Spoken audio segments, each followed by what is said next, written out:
On September 5, 2025, Hyundai's new $7.6 billion electric vehicle factory in Georgia, United States, was raided by U.S. federal agents. We're Homeland Security. We have a search warrant for the whole site. We need construction to cease immediately. In America's largest single-site immigration raid in history, 475 workers are detained for being in the U.S. illegally. More than 300 are South Korean nationals. This was a PR disaster and international embarrassment for Hyundai, one of the most recognizable and iconic car brands from South Korea. Back in Seoul, the images of Korean workers being treated like criminals played over and over in the local media. So how did South Korea's national pride become caught up in an international scandal? Was this just a coincidence or part of a bigger pattern of problems the company has been struggling with? On the surface, Hyundai seems to be doing fine. They had a record year where they generated 175 trillion won, which is about 122 billion US dollars in revenue, up 7.7% from the previous year. But upon closer examination, there are plenty of signs that what they're going through will soon materialize into something far more serious than just being involved in an immigration raid scandal in the US. Actually, before we even get to that, let's just get the most annoying thing out of the way first, the pronunciation of its name. I say annoying because it appears that no one outside of Korea can seem to agree on how to properly pronounce the name Hyundai. It's supposed to be pronounced as Hyundai, which means modern times in Korean. So Koreans kind of find it funny when the car brand they're so familiar with constantly gets referred to as Hyundai overseas. Of course, it didn't help when Hyundai released that old cringeworthy Super Bowl commercial trying to lecture the English-speaking audience on how to pronounce the name. Hyundai! Hyundai! Hyundai! Hyundai! Win one little award, and suddenly everyone gets your name right. It's Hyundai, like Sunday. Yeah, like literally no native English speaker would believe Hyundai actually rhymes with Sunday with the way it's spelt. But be that as it may, this linguistic mess is actually a testament to how old the Korean company really is. Hyundai was founded by Ju Young-chung, one of the Korea's most legendary rags to riches entrepreneurs, back in 1947. To give you some perspective, Korea had just been liberated from Japanese occupation in 1945 and didn't even officially adopt standardized romanization policies for Korean businesses until 1948, 1 year after Hyundai's founding. So when Chung chose the English spelling Hyundai, he was just making what he believed was a practical business decision, thinking that Hyundai would be easier to pronounce for Westerners in an era where linguistic standards didn't even exist yet. But here's what's truly remarkable about the founder. Chung had absolutely no business being an industrial pioneer. Born in 1915 to an extremely poor peasant family in what's now North Korea, he barely finished elementary school and spent most of his childhood laboring on the family farm. At the age of 18, he literally stole his father's cow, sold it for train fare, and escaped to Seoul with nothing but determination. After working as a dog worker, construction laborer, and rice delivery man, Chung's big break came when his exceptional work ethic got him promoted from a delivery boy to owner of a rice store at just 22 years old. But when Japanese wartime policies forced all Korean rice stores to close in 1939, he pivoted into automotive repair, buying a service garage for 3,000 won, or $2 he borrowed from a friend. This was a strategic decision on Chung's part, because cars were one of the few industries where Koreans could compete since the colonial Japanese government restricted Korean participation in most other sectors. The garage flourished until a devastating fire destroyed everything after just 20 days. Less entrepreneurs would have given up, but Chung rebuilt in a better location and grew the business to 70 employees by 1943. Through 7 years in the automotive business, he developed what colleagues would describe as almost perfect knowledge of automotive functions, knowledge that would prove crucial later. When Korea was liberated in 1945, Chung immediately recognized the opportunity. He reopened as a Hyundai Motor Service Center in April 1946, strategically positioning himself to service U.S. military vehicles. His brother's English skills and connections with U.S. Army engineers proved invaluable. But Chang's real genius was anticipating the post-war reconstruction boom. On May 25, 1947, he hung a second sign reading Hyundai Civil Industries, officially founding what would become one of the world's largest conglomerates.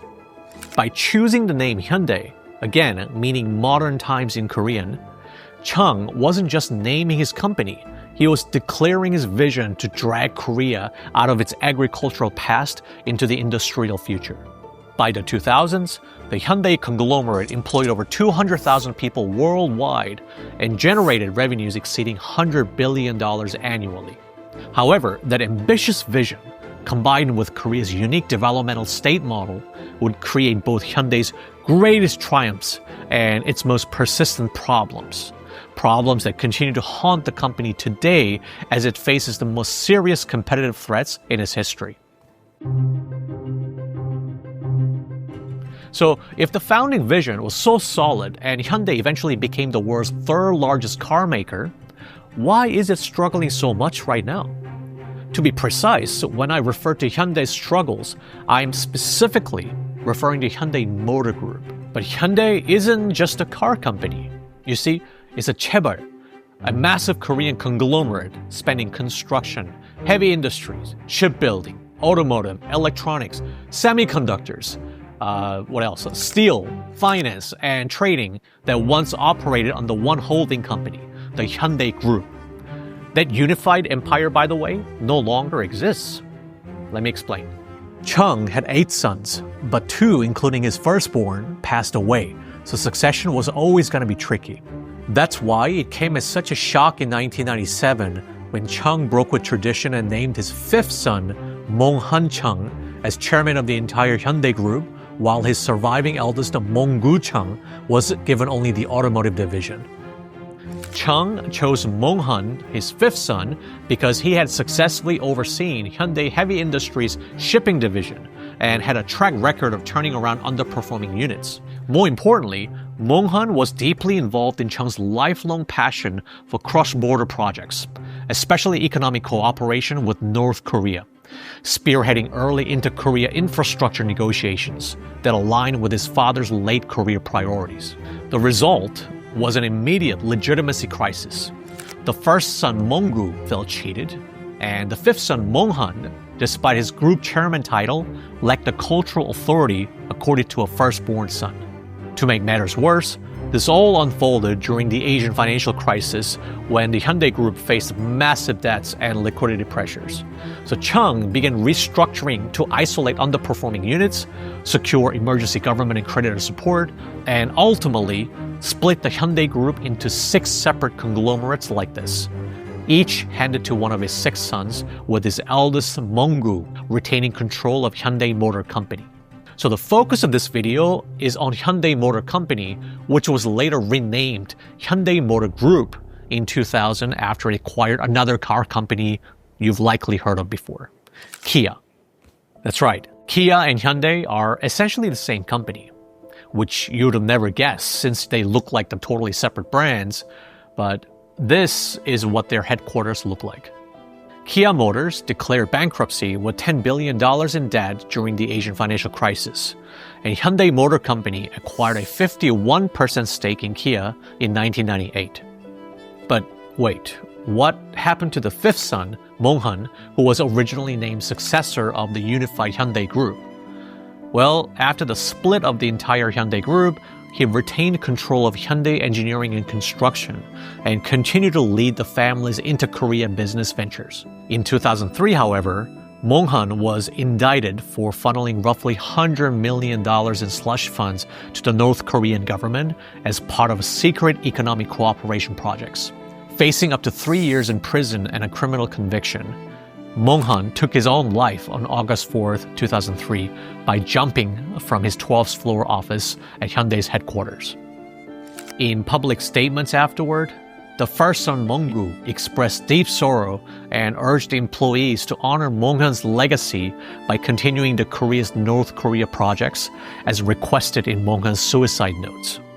This restrained, duty-bound response reinforced Monggu's reputation as a seasoned operator who prioritized business even in the middle of family tragedy, setting the tone for his unchallenged leadership of Hyundai Motor Group in the years that followed.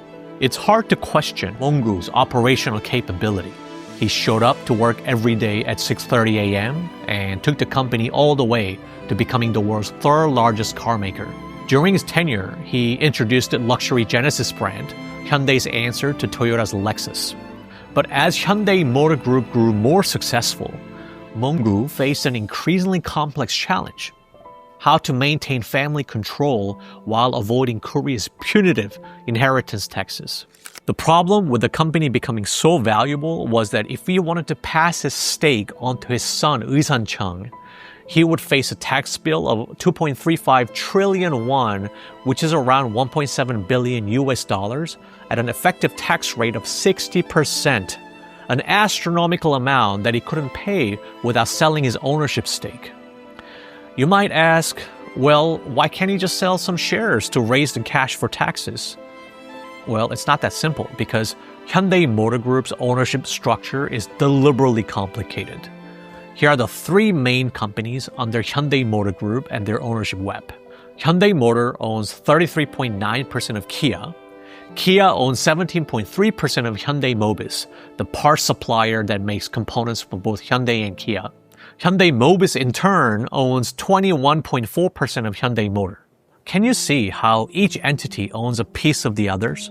This circular shareholding structure allows the Chung family to maintain control of all three companies through surprisingly small personal stakes. Monggu directly owns just 5.35% of Hyundai Motor and 7.29% of Hyundai Mobis. The circular web was initially designed to reduce inheritance tax liability while preserving family control. But it created this unintended consequence. Over 4 trillion won, or around 2.9 billion US dollars, is now trapped in these cross-holdings. The family cannot easily sell these interlocking stakes without breaking their control structure, making it nearly impossible to raise cash for the very taxes the system was designed to minimize. What started as a clever tax strategy became a liquidity prison that would eventually create decision-making paralysis. By the way, Eusan did become chairman of Hyundai Motor Group on October 14, 2020, marking the completion of the third-generation succession, with his father becoming honorary chairman on the same day.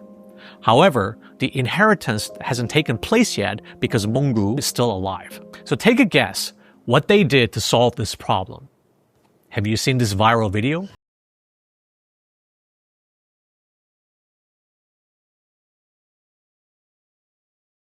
I love that video.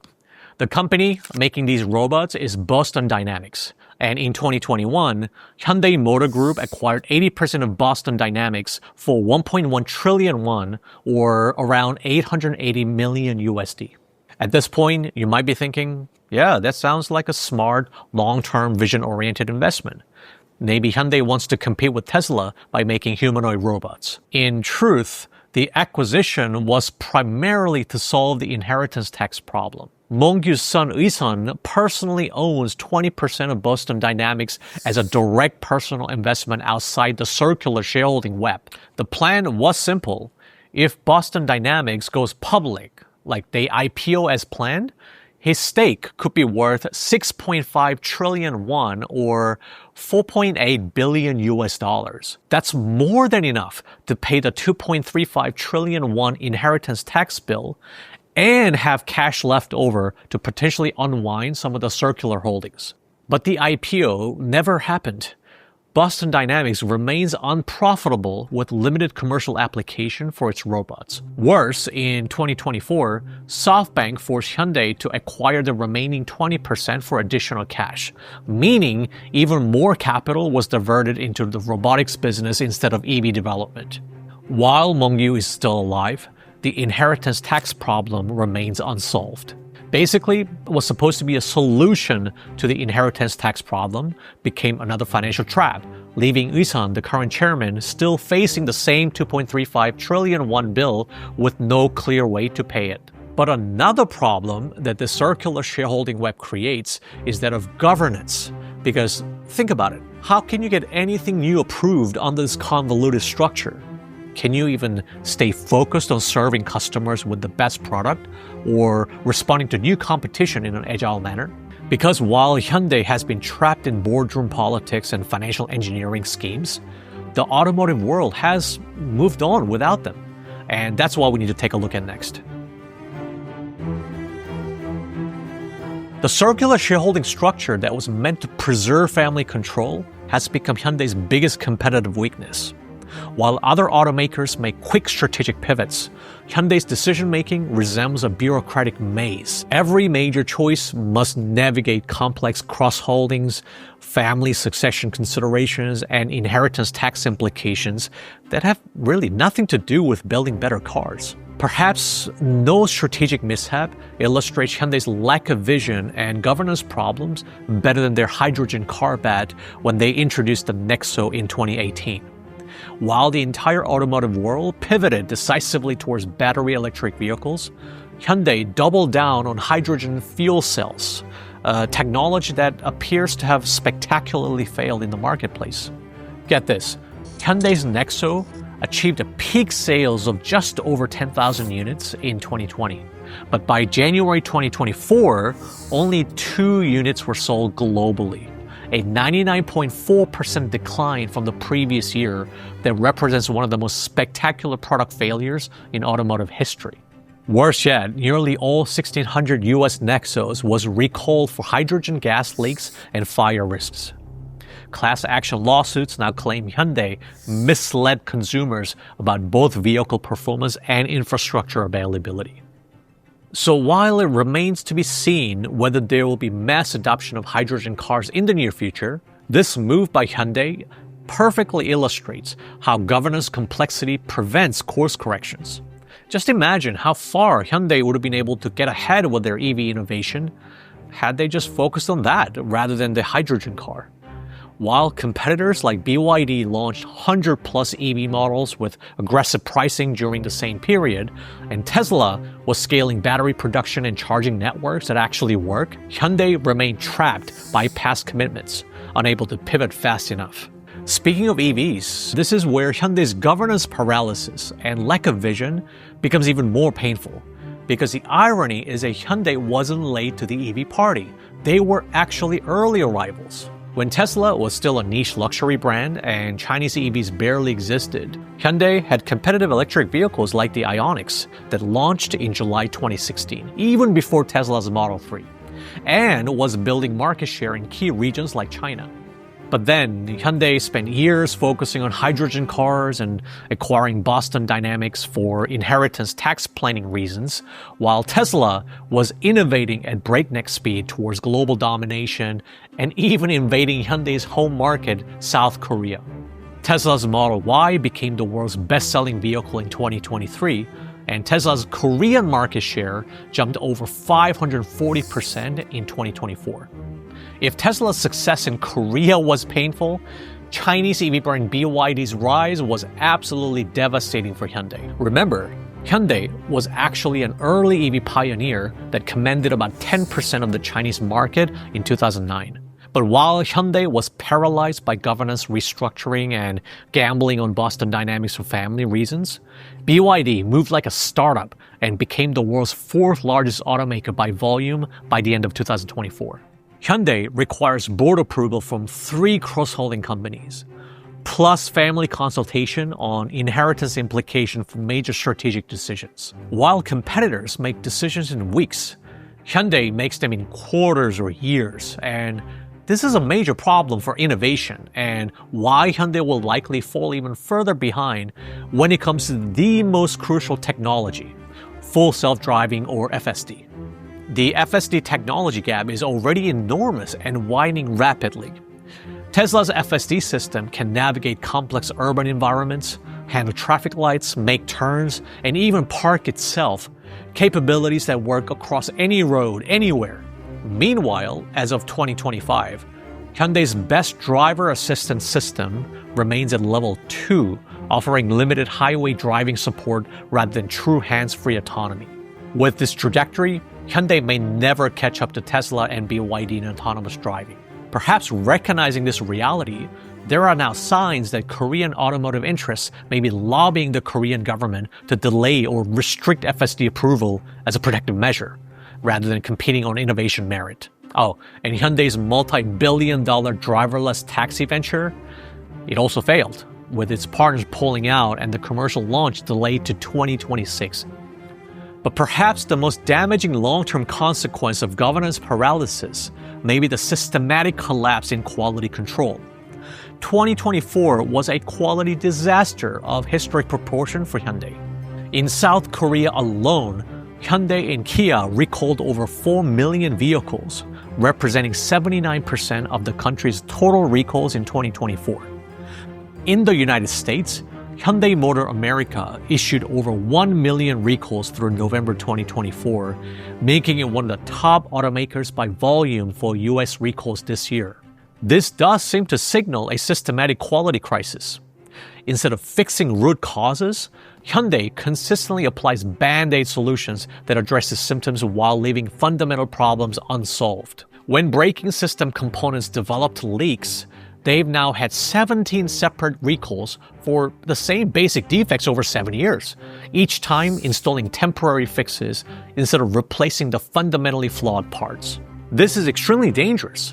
These faulty parts can cause life-threatening problems like you losing control during emergency braking or leaking parts causing your car to catch fire, even when it's parked and turned off. This morning, nearly 500,000 Hyundai and Kia owners in the U.S. are being told to park their cars outdoors because they can catch fire. But why the inadequate half-assed response? The evidence points to cost pressures combined with decision-making paralysis. With over $1.7 billion in inheritance taxes looming and over $3 billion trapped in circular holdings, management appears focused on preserving cash rather than making the substantial investment needed to fix systematic quality problems. If Hyundai wasn't already panicking over Tesla and BYD squeezing its margins, the shit really hit the fan when the Trump administration slapped a fresh 25% duty on imported cars and parts on July 4th, 2025. That's when Hyundai fast-tracked its $7.6 billion EV plan in Georgia to dodge the levy, and the factory officially opened in March 2025. So it'll save roughly $1.8 billion a year in import duties, but the upfront capital injection blew past early forecasts, so management had no choice but to pinch pennies everywhere. Which brings us to the infamous ICE raid, where Hyundai blamed its subcontractors for hiring undocumented Korean workers who were later deported. But whoever's responsible, it's wild that somebody let these people in on tourist visas and called them trainees to dodge the proper paperwork and related costs. Once at the US factory, these trainees got no training, lived in cramped dorms, and were paid below minimum wage, all just to cut labor costs, even though they knew it risked ICE raids and deportations. So why would Hyundai go this far? Turns out, Hyundai's labor squeeze starts at home in South Korea.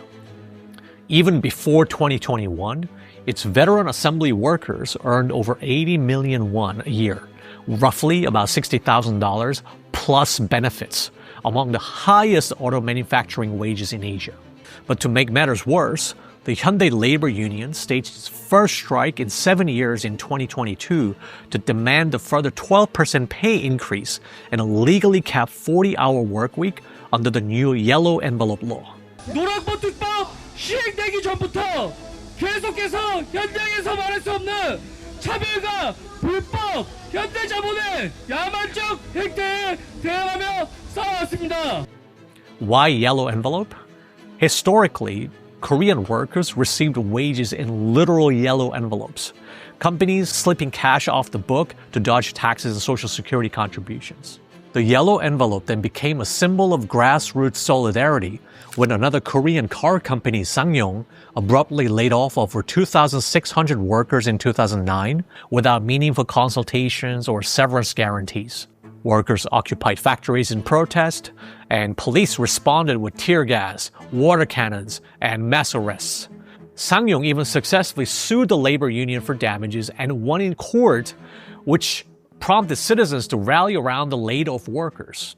The Yellow Envelope Law was meant to curb abusive labor practices by requiring any major labor deals, whether that be pay rises, benefit changes, or approval for overseas expansions, to win a secret ballot vote of the entire union. This is significant because under this law, the union can simply veto Hyundai's US build-out. Although the $7.6 billion Georgia assembly plan is already operational, any next phase, battery factories, stamping, and paint shops cannot move forward without full union ratification. If workers vote down these plans, as they have repeatedly, Hyundai faces strikes, injunctions, or outright refusal to cooperate. So yeah, Hyundai is now stuck, absorb crushing 25% import tariffs on cars and parts, or bow to unyielding labor demands at home with no middle ground to protect margins.